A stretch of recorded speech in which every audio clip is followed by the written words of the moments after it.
আসসালামু আলাইকুম।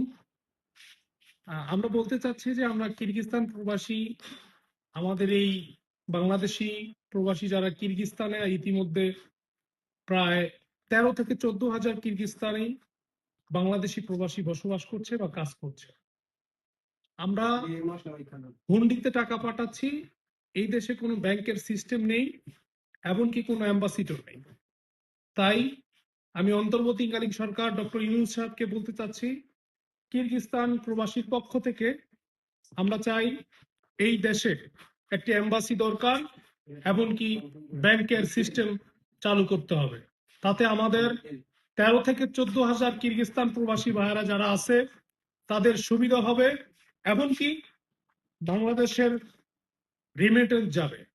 তাই আমরা এখন পর্যন্ত 2023 সাল থেকে যারা আসছে কিরগিজস্তানে, তারা এখন পর্যন্ত সবাই হুন্ডিতে টাকা পাঠাচ্ছে, তা হচ্ছে অবৈধ।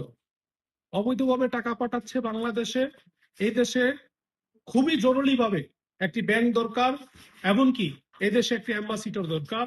আমরা ইতিমধ্যে খেয়াল করতে পেরেছি আমাদের থেকে প্রবাসী পাকিস্তানি, ইন্ডিয়ান এই দেশে কম, তাও তাদেরকে এই দেশে অ্যাম্বাসি দেওয়া হয়েছে বা তাদের অ্যাম্বাসি এই কিরগিজস্তান এখনো পর্যন্ত আছে।